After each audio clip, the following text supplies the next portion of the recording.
Growing up on the low end, was it predominantly like BD, or was it BD, GDs? Was it mixed, or how was it, bro? Yeah, it was everything. Like you had this project probably was GD, this project BD. But when I was growing up, it was like everything in the city was GDs or Stones, something like that. Like the BDs wasn't as deep as they is now.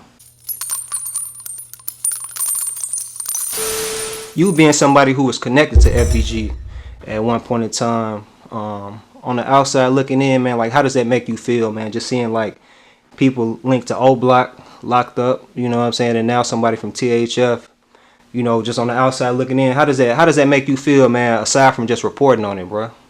Man, to tell you the truth, man, I feel like Doug got killed for nothing, man. They wasted their life, their time, and everything. I understand, you know, you beefing or whatever, but it's places, it's times and places for everything.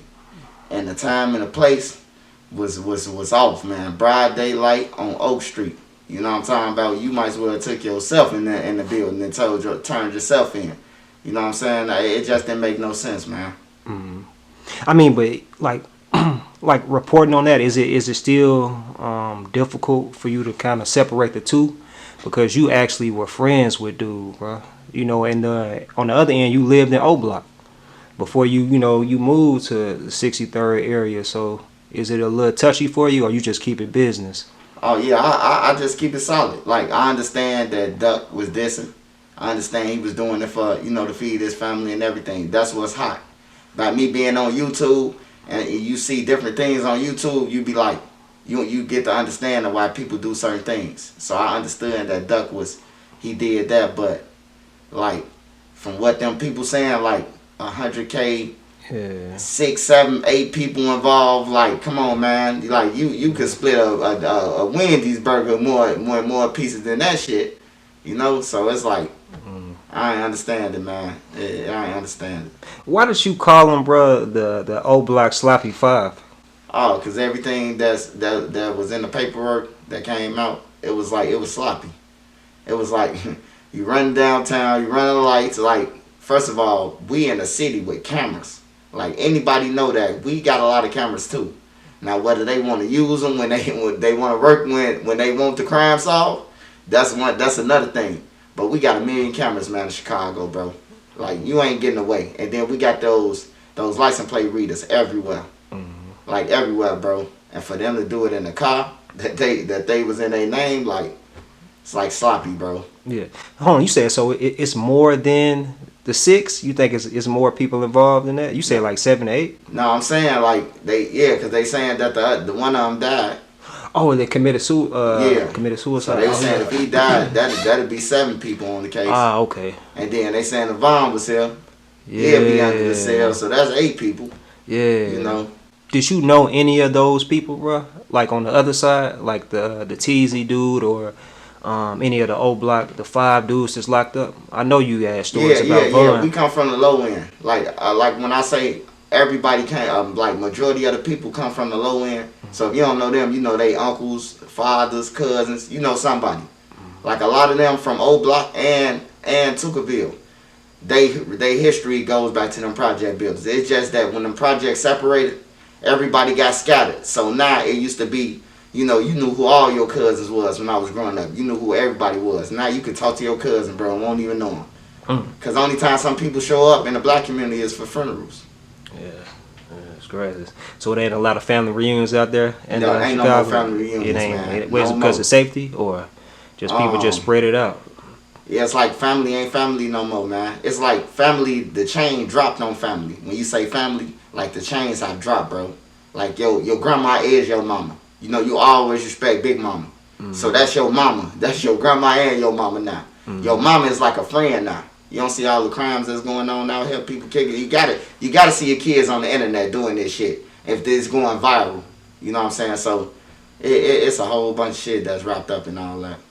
Man, bro, speaking of family, I had a chance to chop it up with another person from Chicago who was saying that they was one gang and some of their family members was a different gang, and how that led to them clashing to a certain extent. Man, Did that ever happen like with you? Oh, wait, why you laughing, bro? Hey, I'm laughing because that's some weird shit, man. Why you say I ain't that? getting into it with my cousin. If my cousin on the other side, nigga, that mean I get a pass. You hear me? Like, that's just real life. Like, that's what they weird out here, man.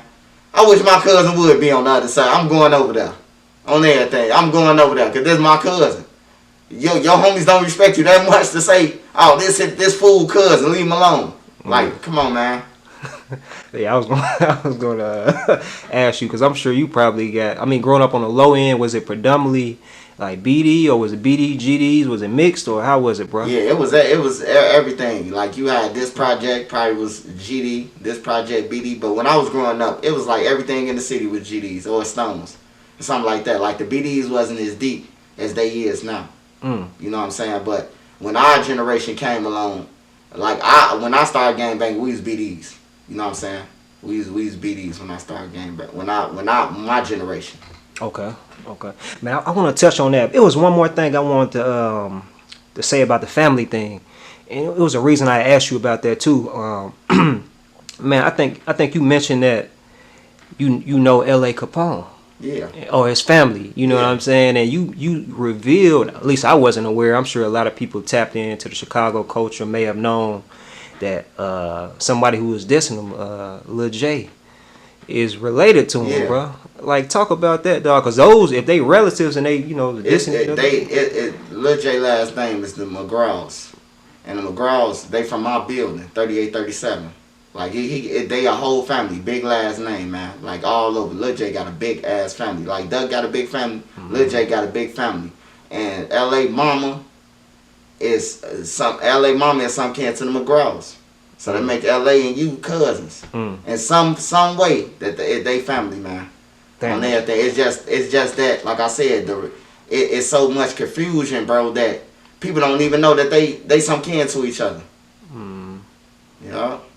Do you think he knew that though? Nah, he ain't know it. Okay, so I thought you were saying it from the perspective that he was aware that was his cousin. Nah, he ain't know it. But once we got wind of it, and a person told us that's part of their family, you know, cause my homie used to be on the block before he died of cancer. Rest in peace, Bo Rap. He had died. He used to be on roads. He an older member, but he can go anywhere. He go all through the city. Ain't nobody playing with Bo Rap. You know what I'm talking about? So. He used to be over there. When he see Lil J didn't even know he was his cousin. His last name McGraw. Lil J last name McGraw. Small world. Lil J ain't even know that was his cousin. He knew Lil J was his cousin, but Lil J didn't know he was like, watch this. And said something to him, and Lil J didn't even know his cousin. Then when he came back, he told him. Man, my name Arthur McGraw. And then Lil J was like, oh, man, ooh.